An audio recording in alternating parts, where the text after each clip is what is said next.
talking too loud. I didn't want to play with other kids at recess. The whole 9 yards. So she said, you know what do you want to do when you grow up? I said, I want to be a football player. She said, what does that look like? Go in the room, draw a picture, and bring it to me. So I went in the room. She said, she might have spoke at it. I went in the room, I drew a small box. I had a stick figure with a guy throwing a football. Outside of the box, I had my mom and my dad and my was watching on TV. No lie, on bullshit side. So I bring this is happening. This is, yeah. Bring up on the screen, bring up him picking somebody off going in for a pick six. Yeah. Like it's crazy that it happened from our small town. I agree. So you had this on the picture. I had this on the picture at 5 years old. Okay. I bring this picture to my mother, and she said, what the hell is this? Because she didn't understand. And I explained it to her. This is me on TV, throwing a football. This is you and dad on the couch watching me on TV. And she said, why the hell we at the game? And I was like, I don't know, Mom, but this what I drew. And ever since then, I promise you, I kid you not, she started interviewing me, preparing me for this moment. No bullshit. She literally started interviewing. I would come home and she would be like, how was school today? It was good. How many touchdowns did you score in your big game every Sunday? And I would have to create these stories, and after a while, I started believing this stuff. And it was just crazy. The whole time she was laying on the foundation. When I started doing interviews in college, well, let's just say high school, college, got, to the NFL, it was almost natural to me. And I give her all the credit for that. It was huge at that point. And I had no clue that she was setting me up for a successful life. But there's many things like that incorporated into, the body of work that we put together. Wow. That's absolutely incredible. Derek, did you have any? From day one. Day one. Yeah, and it sounds like, man, she believed in you, you believed in you. That gave you to believe in yourself. Is that like, to this day, is that still kind of like, you create a vision for yourself and like, move that forward? Honestly, talk a little bit about how that foundation is still in you today a little bit. Honestly, I never really truly believed in myself. It was the fear of disappointing my mom, letting her down, her vision for me, and not wanting to jeopardize how she seen me, And then through the course of that, I started learning a lot about myself. Like, I don't want to let my mother down. She sees me in this light. I'm doing really well, in athletics and sports in general.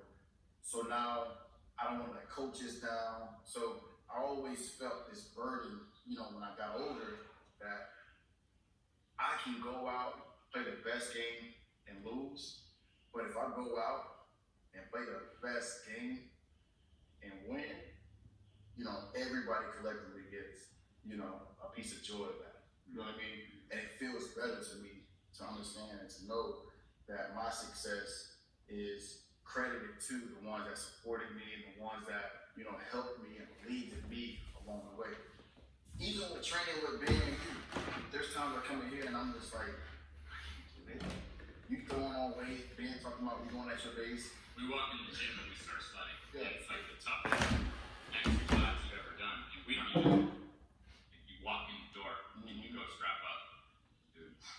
But truthfully, it's almost like you guys have seen the work ethic. You see me at my peak.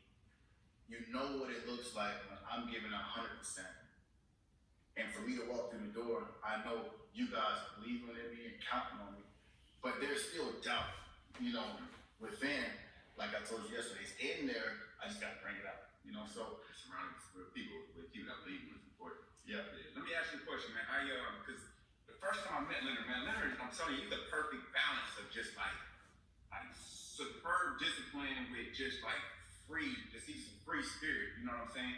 And he's a giver, like people gave to you, and you seem like you just want to like give to others. Like he's just a giver. Like at one time, man, my son, the first time I met Leonard, he trained my son, and he was just such a giver, man. You show my son so much, Now my son's going to Division I college football. You know what I mean? And you set a foundation for him that day. You know, and Leonard Hill clown and goof off and just like have a great time until it's time to perform. And right when he stepped on that field, it was go time. And I swear it was a 2-hour session. He woke up at 5 o'clock in the morning. Went from 2 hours.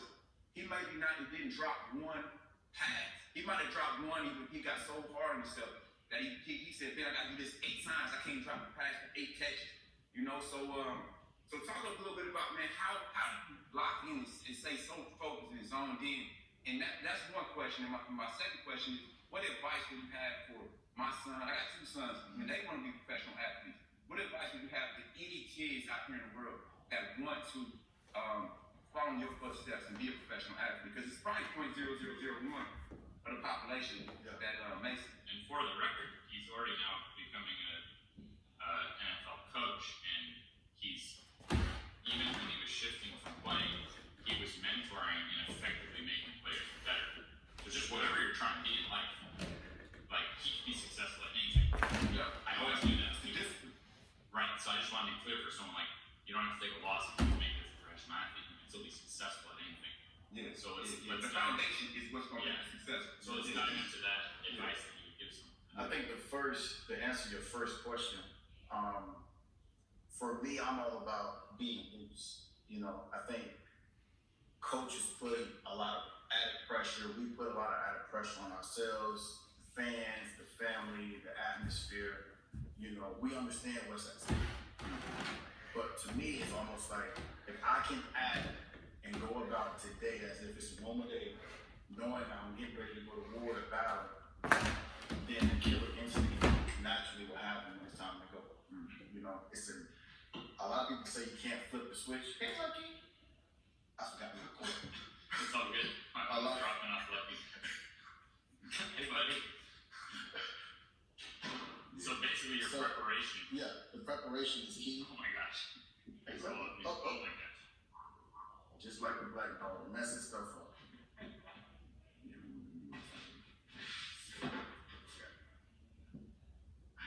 We got first there. We got Lucky on the podcast. Sometimes spoiled. So I like that.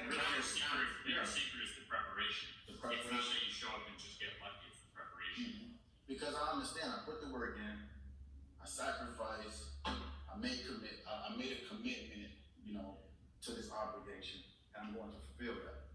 But I don't have to be tight, I don't have to be tense, I don't have to be so keyed into, you know, everything that's getting ready to happen in front of me, you know, and tense myself up. I remember just a quick story, I remember before the game, we was getting ready to play the Chargers. They were San Diego, now they're LA, I believe, right? Yeah, I should know that, that's right. But we're getting ready to play them, and before the game, I'm like two people behind, you know, the door before we're on the tunnel. And I'm standing there and I'm just nervous, I got butterflies, and I let out, ooh, I'm nervous. You know, that's me being loose. And the coach turned around, who said that? Who did that? Who? And I'm like, it's me, coach. You know, you nervous, ain't you? You got the butterflies in you. It's okay to acknowledge these things. But I go about jokingly, I go about doing it my own way. I go out and have a pick six, 85 yards. You know what I mean? There's no right or wrong answer, but there's no right or wrong way to do it. As long as you prepare yourself, you know, leading up to the event and stay loose, you know, and not add so much pressure on you. That's the way I've gotten it. Advice to giving back to kids and wanting to, you know, help them along their journey. Surround yourself with people that one believes in you, that have the same goals as you, and you have to have a great support staff. You know, parents, people in the community, friends, you know, people at the church or whatever it may be. You know what I mean? Get those people to believe in you, and you have to sell yourself sometimes to those people so they can buy into your vision, you know, and collectively you guys can move that train.